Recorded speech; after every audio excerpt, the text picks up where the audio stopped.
विद्यार्थियों, हम आज पढ़ने जा रहे हैं बीए पार्ट फर्स्ट पेपर का पेपर सेकंड। और इसमें हम पढ़ने जा रहे हैं जिस व्यक्ति को अपने परिचय का वो मोहताज नहीं है, पंडित जवाहरलाल नेहरू।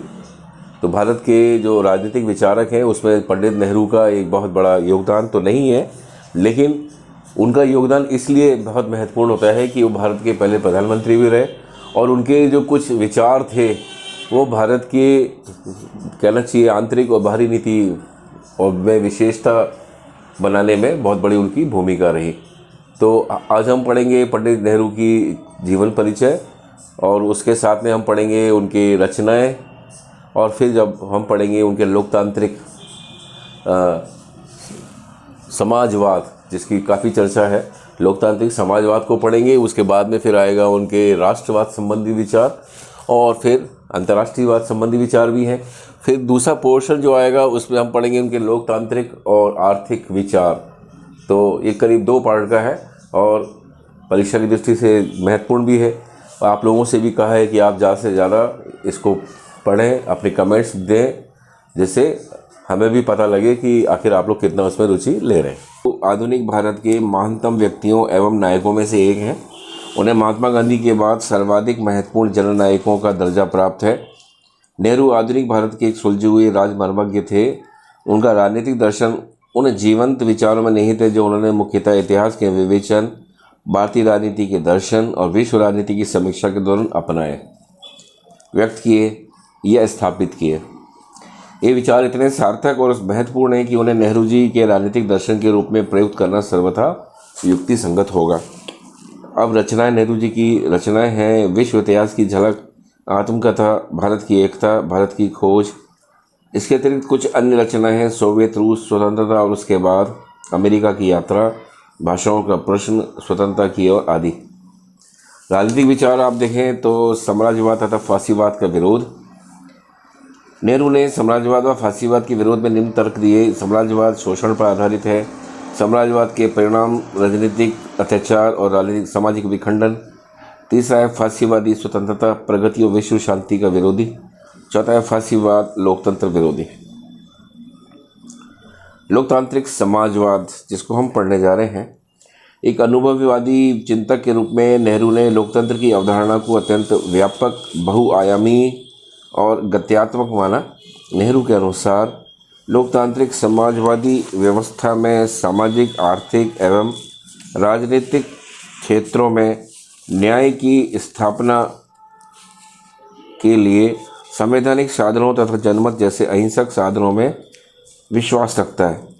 नेहरू इस व्यवस्था में जनता की भागीदारी के लिए सत्ता के विकेंद्रीकरण के रास्ते को अपनाते हैं। उनका मानना था कि लोकतंत्र और समाजवाद टकरावपूर्ण विचारधाराएं नहीं हैं, अपितु अनिवार्यता परस्पर पूरक हैं। नेहरू के लोकतांत्रिक समाजवादी विचारों का अध्ययन हम निम्न शीर्षकों के अंतर्गत कर सकते हैं।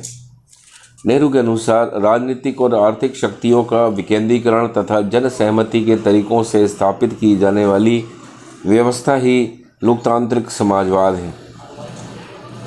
नेहरू के लोकतांत्रिक समाजवाद की विशेषताएं जो है वो है, नंबर 1, राजनीतिक क्षेत्र में लोकतंत्र तथा आर्थिक क्षेत्र में समाजवाद की पारस्परिकता। पंडित नेहरू पर रूस की साम्यवादी क्रांति का काफ़ी प्रभाव पड़ा था, किंतु वे हिंसात्मक तरीकों, डिक्टेटरशिप की स्थापना तथा व्यक्तिगत स्वतंत्रता के हनन के आधार पर भारत में राजनीतिक, सामाजिक एवं आर्थिक परिवर्तन नहीं लाना चाहते थे। पंडित नेहरू पाश्चात्य देशों के समाजवादी आंदोलन से भी काफ़ी प्रभावित हुए थे, किंतु वे लोकतांत्रिक ढांचे में ही समाजवादी व्यवस्था स्थापित करने के पक्ष में थे। दूसरा है समाजवाद के गतिशील स्वरूप का समर्थन। नेहरू के लिए समाजवाद एक कठोर स्थैतिक अवधारणा न होकर एक विकासशील, गतिशील अवधारणा है। उन्हीं के शब्दों में, मैं समाजवाद को एक उन्नतिशील, गतिशील अवधारणा के रूप में देखता हूँ। मैं इसे कठोर अवधारणा के रूप में नहीं देखता। मैं इसे एक ऐसी अवधारणा के रूप में देखता हूँ जिसे प्रत्येक देश में मानव जीवन और परिस्थितियों के अनुकूल होना चाहिए। नेक्स्ट है संवैधानिक साधनों में विश्वास। नेहरू का लोकतांत्रिक समाजवाद संवैधानिक साधनों में विश्वास करता है। इसमें क्रमिक रूप से कानून द्वारा समाजवाद की स्थापना पर जोर दिया गया है। नेहरू के शब्दों में, हम समाज में एक आदर्श के रूप में साम्यवाद के विरोधी नहीं हैं, हम समाजवाद के भी विरोधी नहीं, दोनों आदर्श रूप में एक हैं। ये कार्य का साम्यवादी तरीका है जिसका हम विरोध करते हैं। नेक्स्ट है समतावादी समाज। नेहरू का लोकतांत्रिक समाजवाद ऐसे समतावादी समाज की रचना करना चाहता है जिसमें सभी को अवसर की समानता हो और सभी को अच्छा जीवन व्यतीत करने की संभावना हो।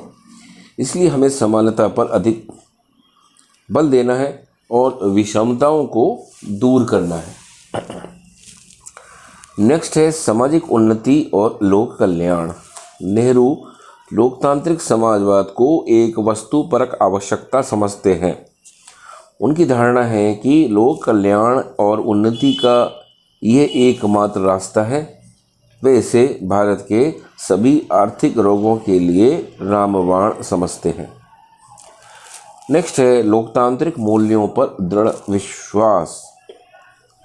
यद्यपि नेहरू का लक्ष्य समाजवाद था, लेकिन इसे प्राप्त करने या स्थापित करने का उनका तरीका लोकतांत्रिक था। उन्हें लोकतांत्रिक मूल्यों में दृढ़ विश्वास था। उन्हें विश्वास था कि लोकतांत्रिक प्रक्रिया से बहुमत का समर्थन प्राप्त करके समाजवाद लाया जा सकता है। नेक्स्ट है योजनाबद्ध विकास। पंडित नेहरू योजनाबद्ध विकास, प्लान्ड इकोनॉमी, जो समाजवाद का अनिवार्य अंग है, द्वारा भारत की आर्थिक एवं सामाजिक प्रगति करने के पक्ष में थे और उन्होंने ऐसा करने के लिए ही कदम उठाए। नेक्स्ट है औद्योगिकीकरण एवं मिश्रित अर्थव्यवस्था। नेहरू ने अपेक्षा की कि भारत में औद्योगिकीकरण का मार्ग प्रशस्त किया जाए तथा उत्पादन में वृद्धि की जाए, किंतु उत्पादन में होने वाले लाभों को कुछ हाथों में केंद्रित होने देने की बजाय जन सामान्य तक पहुंचाने के प्रयत्न किए जाएं। इस दृष्टि से देश के औद्योगिकीकरण को तो उन्होंने आवश्यक माना, किंतु साथ ही राज्य से अपेक्षा की कि वह औद्योगिकीकरण को ऐसी दिशा प्रदान करे जिससे उत्पादन और वितरण की एक न्यायसम्मत प्रणाली को विकसित किया जा सके। इस हेतु उन्होंने मिश्रित अर्थव्यवस्था का समर्थन किया। नेक्स्ट है आर्थिक विकास में जनता की भागीदारी पर बल। नेहरू की लोकतांत्रिक समाजवाद की धारणा इस बात पर बल देती है कि आर्थिक प्रगति के प्रयासों में जनता की सचेतन, स्वतंत्र और सार्थक भागीदारी को सुनिश्चित किया जाए ताकि समस्त जनता के कल्याण में वृद्धि हो। अब इसका अगर हम मूल्यांकन करें या इसकी कमियां देखें तो सैद्धांतिक दृष्टि से भारत के विकास के लिए नेहरू का लोकतांत्रिक समाजवाद एक श्रेयस्कर अवधारणा है, लेकिन नेहरू के विचार दर्शन तथा कार्य व्यवहार में कुछ कमी अवश्य थी जिनके कारण ये भारत में अपेक्षित सफलता प्राप्त नहीं कर सकी। नंबर 1, आवश्यक स्पष्टता का अभाव। नेहरू की समस्त विचारधारा में आवश्यक स्पष्टता का अभाव है। यदि स्पष्ट न किया जाए कि सामाजिक और आर्थिक लोकतंत्र की स्थापना के लिए क्या किया जाना है और कैसे किया जाना है, तो इस प्रकार की घोषणाओं व विचारों का कोई महत्व नहीं है। दूसरा है दृढ़ संकल्प व इच्छा शक्ति का अभाव। भारत जैसे देश में लोकतांत्रिक समाजवाद की स्थापना के लिए जिस दृढ़ संकल्प, प्रबल इच्छा शक्ति और गतिशीलता की आवश्यकता होती है, नेहरू के नेतृत्व में भी भारतीय राजनीतिक अभिजन उस स्थिति को नहीं अपना सके। अभिजन वर्ग की कथनी और करनी में अंतर बना रहा। नेक्स्ट है समाजवाद और लोकतंत्र दोनों के दोषों का समावेश। नेहरू के लोकतांत्रिक समाजवाद में समाजवाद की लालफीताशाही, नौकरशाही के भ्रष्टाचार तथा लोकतंत्र की राजनीतिक अभिजन की अविज्ञता, उनका जातिवाद, पूंजीपतियों के चुंगल में फंसना आदि दुर्गुणों का समावेश हो गया। परिणामस्वरूप 1991 से भारत इससे धीरे धीरे छुटकारा पाने की ओर बढ़ रहा है। अब हम पढ़ने जा रहे हैं नेहरू के राष्ट्रवाद संबंधी विचार। पंडित नेहरू महान राष्ट्रवादी विचारक थे। उनके राष्ट्रीय एकीकरण व राष्ट्रवादी सिद्धांत का विवेचन हम निम्न बिंदुओं के अंतर्गत कर सकते हैं। नंबर 1 है राष्ट्रवाद के भावात्मक पक्ष पर बल। नेहरू ने राष्ट्रवाद के भावात्मक पक्ष पर बल दिया है। उनके लिए अतीत की उपलब्धियां, सांस्कृतिक विश्वासों, चिंतन तथा आचरण की शाश्वत परंपरा, वर्तमान चुनौतियों का एकताबद्ध होकर संघर्ष करने की राष्ट्र की क्षमता तथा मानव मात्र के कल्याण पर आधारित उन्नत भविष्य को सुनिश्चित करने की आकांक्षा भारतीय राष्ट्रवाद के अनिवार्य अंग है। दूसरा है बहुलवादी तथा समन्वयवादी राष्ट्रवाद। यद्यपि नेहरू ने राष्ट्रवाद का कोई नवीन सिद्धांत प्रतिपादित नहीं किया, तथापि उनके राष्ट्रवाद में सांस्कृतिक बहुलवाद तथा समन्वयवाद का प्राधान्य था। उन्होंने भारत की खोज में राष्ट्रवाद के संबंध में लिखा है, राष्ट्रवाद तत्वता अतीत की उपलब्धियों, परंपराओं और अनुभवों की सामूहिक स्मृति है और राष्ट्रवाद जितना शक्तिशाली आज है उतना कभी नहीं था। जब कभी संकट आता है तभी राष्ट्रवादी भावना का उत्थान हुआ है और लोगों ने अपनी परंपराओं से शक्ति तथा सांत्वना प्राप्त करने का प्रयास किया है। अतीत और राष्ट्र का पुनर्वेक्षण वर्तमान युग की आश्चर्यजनक प्रगति है। नेक्स्ट है अतीत, वर्तमान व भविष्य के मध्य समन्वय। नेहरू अतीत के गौरव को राष्ट्रीयता के एक तत्व के रूप में स्वीकार करते थे, किंतु उनके लिए केवल अतीत के गौरव की अनुभूति राष्ट्रवाद को अकेले का आधार नहीं बना सकती थी। वे भारतीय राष्ट्रीयता की पहचान के लिए अतीत के गौरव, वर्तमान की सामर्थ्य और भविष्य की संभावनाओं के साथ समन्वय करना चाहते थे। उन्होंने कहा कि भारत को एक सीमा तक अपने अतीत से संबंध तोड़ना होगा और जिस सीमा तक उसके वर्तमान की सामर्थ्य पर अतीत का आभार है उसे रोकना होगा। सुदृढ़ भारतीय राष्ट्रवाद की संकल्पना में उन्होंने इस बात पर बल दिया कि भारत की अतीत की अच्छाइयों के प्रति अनुराग के साथ साथ अतीत की बुराइयों को त्यागने की तत्परता भी एक समान रूप से महत्वपूर्ण है। नेक्स्ट है उदार एवं मर्यादित राष्ट्रवाद। एक मानववादी चिंतक के रूप में नेहरू ने ऐसे राष्ट्रवाद का समर्थन किया है जो अपनी प्रकृति से मानव मूल्यों के अनुरूप हो। नेहरू का मत है कि सिद्धांत रूप से राष्ट्रवाद प्रत्येक राष्ट्र की स्वतंत्रता का ही समर्थक नहीं है, अपितु वह राष्ट्रों के बीच सद्भाव व समानता का भी पक्षधर है। इसके बावजूद व्यवहार में कभी कभी राष्ट्रवाद में एक अनुचित संकीर्णता एवं स्वार्थपरता का भाव दिख पड़ता है। ये सफलता की स्थिति में विस्तारवादी रूप धारण कर लेता है और उपनिवेशों एवं साम्राज्यों की स्थापना करके विश्व शांति को खतरे में डाल देता है। नेहरू का विश्वास है कि इस दृष्टि से राष्ट्रवाद सीमित एवं मर्यादित किया जाना आवश्यक है। नेक्स्ट है जनशक्ति में आस्था से युक्त राष्ट्रवाद। जनता की क्षमताओं में आस्था तथा जनता के कल्याण के प्रति समर्पण नेहरू के राष्ट्रवाद का एक अनिवार्य पक्ष है। उनके शब्दों में भारत माता दरअसल करोड़ों लोग हैं और भारत माता की जय से तात्पर्य है इन लोगों की जय।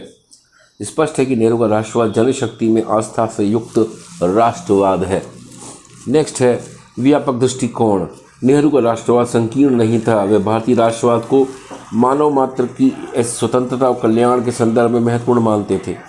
साथ ही एक ऐसे राष्ट्र के निर्माण के संकल्प का राष्ट्रवाद का अनिवार्य हिस्सा मानते थे जिसमें अन्याय, उत्पीड़न और अभावों का निराकरण कर दिया गया हो। इस प्रकार नेहरू के राष्ट्रवाद में अतीत की प्रेरणाएं, उदार तथा व्यापक दृष्टिकोण तथा भारत के उज्ज्वल भविष्य के निर्माण की आकांक्षा का विलक्षण समन्वय था। नेक्स्ट है सांप्रदायिकता के प्रबलतम विरोधी दृष्टिकोण से युक्त राष्ट्रवाद। सांप्रदायिकता को नेहरू ने एक मिथक की संज्ञा दी और विचार व्यक्त किया कि इस मिथक को समाप्त करने के लिए दमन की उतनी उपयोगिता नहीं है जितनी भय की भावना के निवारण तथा हितों को दूसरी दिशा देने की है। मुसलमानों के हृदय से भय की भावना दूर करने तथा उन्हें प्रत्येक प्रकार की सुरक्षा प्रदान करने की आवश्यकता है। राजनीतिक व्यवस्था के अंतर्गत सांप्रदायिक संगठनों और सांप्रदायिक प्रतिनिधित्व को वे कोई स्थान देना नहीं चाहते थे। वे राष्ट्रीय एकीकरण की दिशा में जीवन पर्यंत और अपनी पूरी शक्ति के साथ सांप्रदायिकता के विरोध में संलग्न रहे। तो ये आज हमने पहले पार्ट में एक तो लोकतांत्रिक समाजवाद को पढ़ा है और उसके बाद में दूसरा हमने पढ़ा है राष्ट्रवाद संबंधी विचार। नेक्स्ट पार्ट में हम लोग पढ़ेंगे उनके लोकतंत्र संबंधी विचार और आर्थिक विचार। धन्यवाद।